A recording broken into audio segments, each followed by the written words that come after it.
First, thank you for gathering tonight to take up these appointments. Do you want me to do these one at a time? All right, for the appointment of Mr. Brian Gonzales. Mr. Gonzales is a lifelong county resident who has served 25 years as a law enforcement officer for the City of Kenosha Police Department. He is a member and instructor for the International Law Enforcement Educators and Trainers Association and served as an instructor at Gateway Technical College. He is a Billy Graham Association police chaplain graduate and a Christian global outreach minister. He also has private sector work experience and helps run family business in Illinois. As a retired minority law enforcement officer, Mr. Gonzales will bring valuable first-hand knowledge and experience to the commission and will provide a perspective which has been previously unrepresented in the REC conversation on police and policing.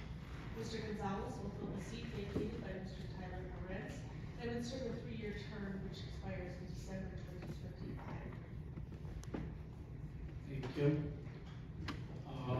Supervisor Rose. Thank you, Mr. Chairman. I cannot support this nominee this evening, and I urge you to reject the nominee, Mr. Gonzales. Mr. Gonzales is a personal individual, and I've been involved in a number of cases with him. I cross-examined him on the witness stand and found him always to be forthright. I don't think that what I have read, that words of himself, are such that this board should support. I'm deeply troubled, and I think you should be also, when he writes immediately after shooting Mr. Bell Jr., Yahoo, I did it. I cheered inside my head as though I'd scored the winning touchdown. Those words are contrary to American values, the sanctity of life, the ethics of Judeo-Christian religion, and I don't think that these kind of words should be supported by this board. There are many good law enforcement officers in this community who could be appointed to this committee and serve honorably. They don't have the baggage that Mr. Gonzales does. They don't have a career record where the city of Kenosha paid almost $2 million for his error of judgment. Insurance companies and communities don't give away money because somebody demands it. They give away money because of the legal responsibility shown in this situation. The attitude that Mr. Gonzales has expressed is the wrong attitude which should not be supported by this board. There are good officers in this community. I would offer a few suggestions. People like retired officer Thomas Camp, Chief Deputy, Assistant Chief of Police Thomas Ganshi, Detective George Luger, and there are many others serving now or in the past who could serve on this committee, bringing a different perspective, if that's what we're looking for, of a police officer on the line who can bring that perspective to this committee. We don't have to accept this as the only person that can serve. We can do better. And we don't have to apologize for the nominee as we seem to be doing this evening. Following the executive committee and here this evening, I hear comments, well, this is taken out of context. Well, what he really meant is something else. You've got to, Terry, look at the whole book. But the fact of the matter, these are his words. And when you say to someone else, I scored the winning touchdown, that's a celebratory expression. And when you shoot somebody in the head, that's not a celebratory moment.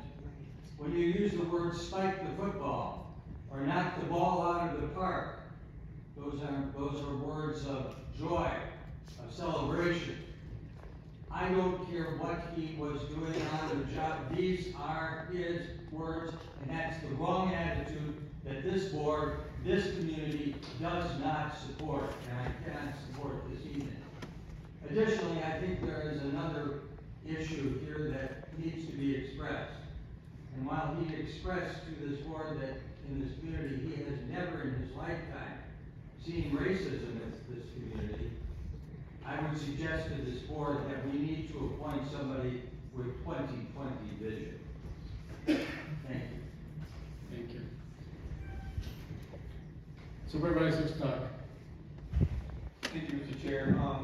Through the chair to, Mr. Gonzalez, if he's here.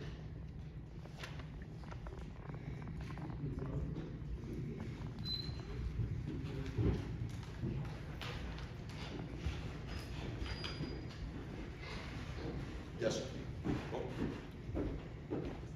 Oh.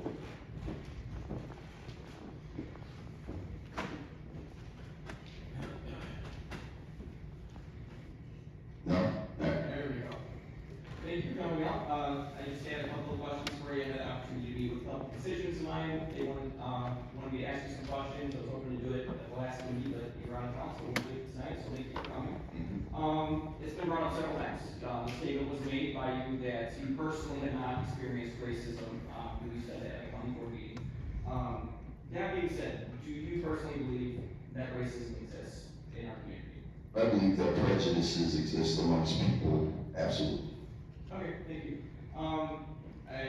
There's also some concern shared that you will be, dismissive of the topic of racism based on things that you said in the past.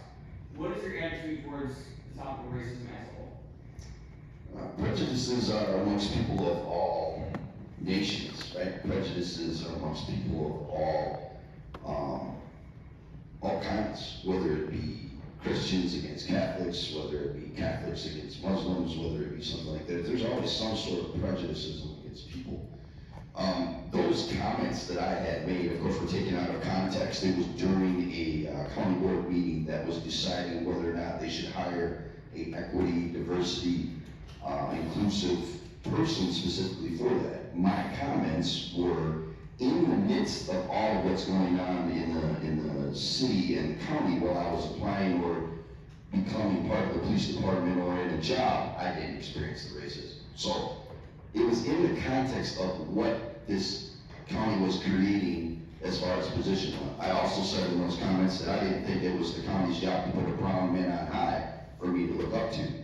All in the same context of, I don't think it's the government's job to hold over my head or anybody else's, persons of color, somebody of color, and think we have to own up to that. To me, that was very disparaging. So it was in that context that I said it.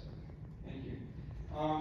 Besides your, being a Kenosha resident for most of your life, besides your life experience living in Kenosha, what other experiences or expertise do you feel you bring to the table to this commission? Well, consider I've been a police officer for 25 years. I worked in every part of the city, literally every part of the city. 20 years I spent on third shift law enforcement. I saw people at their highest, and of course I saw people at their lowest. I've had many conversations of people of color, whether it be white, Hispanic, it doesn't matter. I've had it both in Spanish, I've had it in English, I've had conversation after conversation. I've been able to help people at their lowest form. I have done the work of individuals that these guys in this room, these law enforcement officers, the things that they do on the street, the individualized help, the hugs that we give people, and we don't look at color in those particular situations. We see people who need help. And I've been able to do that. I've been privileged to be able to do that throughout my whole career. So when it comes to these kind of commissions and these kind of things, the way I look at this, it's another privilege to not only help the citizens. I mean, I hear all these citizens come up here and say all these things. I think it's fantastic that we're able to, in this country, come up in front of all of you and state all the reasons why we don't think, but we should also be able to say why we do think. So when I take this commission position, I take it seriously in the sense that I'm going to look with a skeptical eye at all the data. And I will do as I've always done as a police officer and treat people fairly. I'm a Christian man. I first and foremost am a Christian. And nothing else is going to step above that. I hold those principles higher than anything. Yes, thank you. And you answered, I was just going to ask how your time on the police force has shaped your views, and you answered that very well. So thank you so much for coming tonight. Appreciate it. Cool. Thank you.